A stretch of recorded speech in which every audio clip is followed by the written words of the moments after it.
नमस्कार दोस्तों, आपका एक बार फिर से स्वागत है मेरे यूट्यूब चैनल। दोस्तों आज हम बात करते हैं ब्रेन हेमरेज के बारे में। ब्रेन हेमरेज क्या होता है, इसका होने का क्या कारण होता है, इसके क्या लक्षण होते हैं और साथ में हम बात करेंगे दोस्तों कि ब्रेन हेमरेज और स्ट्रोक के बीच में क्या अंतर होता है। तो दोस्तों सबसे पहले हम बात करते हैं कि ब्रेन हेमरेज होता क्या है।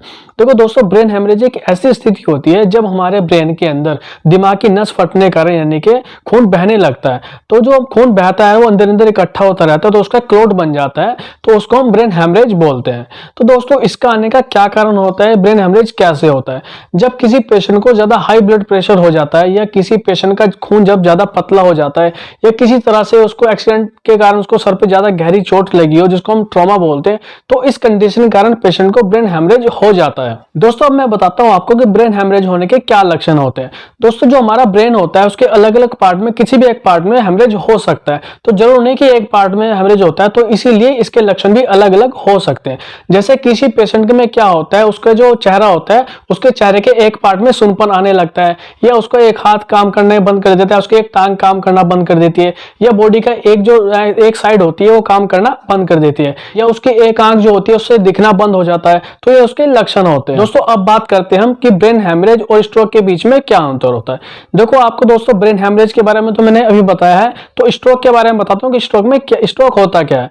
देखो ब्रेन हेमरेज से भी हम लोगों को पैरालाइज हो सकता है और जो स्ट्रोक होता है उससे पेशेंट को पैरालाइज हो सकता है। तो दोनों कंडीशन में पेशेंट को पैरालाइज हो सकता है। देखो स्ट्रोक क्या होता है।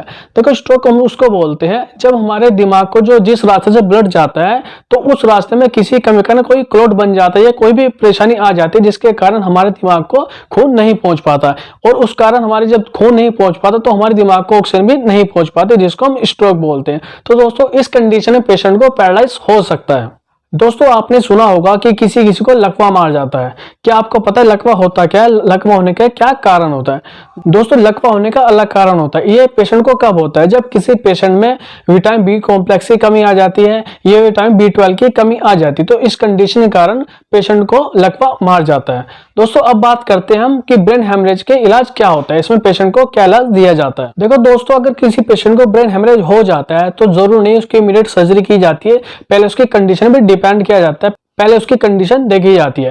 देखो अगर किसी पेशेंट को ब्रेन हेमरेज हो जाता है तो सबसे पहले उसको कुछ समय के लिए आईसीयू में रखा जाता है।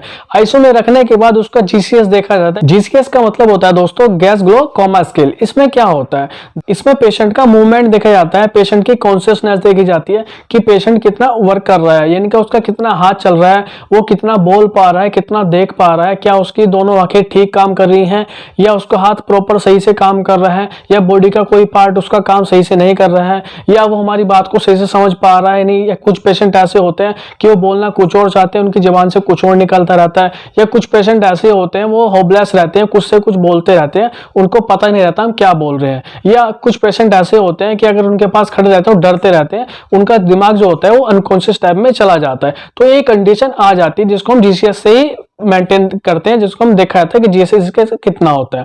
तो दोस्तों जीसीएस के थ्रू ही पेशेंट को देखा जाता है उसका जीसीएस कितना है। अगर जीसीएस उसका नॉर्मल होता है तो भी उसका पेशेंट का ट्रीटमेंट किया जाता है। अगर पेशेंट का जीसीएस नॉर्मल आता है दोस्तों तो पेशेंट को मेडिसिन के थ्रू ही ठीक किया जाता है। अगर उसका पेशेंट का जीसीएस ज्यादा ही डाउन आता है तो उसको हम इमीडिएट उसमें सर्जरी की जाती है, जिसमें क्या किया जाता है दोस्तों, जिस पार्ट में पेशेंट को ब्रेन हेमरेज में ब्लड का क्लॉट जमा होता है तो सर्जरी के थ्रू उस क्लॉट को हटाया जाता है, और क्लॉट हटाने के बाद जो उसकी सर्जरी की जाती है तो उसके लगभग सर्जरी के 1 से 3 महीने तक पेशेंट को रिकवरी मिलती है, यानी कि पेशेंट को समय लगता है 1 से 3 महीने तक उसको रिकवर होने में। तो दोस्तों इस सर्जरी के थ्रू पेशेंट को ब्रेन हेमरेज से बचाया जाता है। तो दोस्तों आज का मेरा वीडियो यहीं तक था। अगर आपको मेरा वीडियो अच्छा लगा तो प्लीज मेरे वीडियो को लाइक और शेयर जरूर कीजिए, और साथ ही अगर आप मेरे चैनल पर नए हैं तो प्लीज मेरे चैनल को सब्सक्राइब कीजिए, साथ ही चैनल के बेल आइकन को दबाना ना भूलें ताकि जो भी मैं आगे नई वीडियो बनाता हूँ वो आप तक पहुंचती रहे। जय हिंद।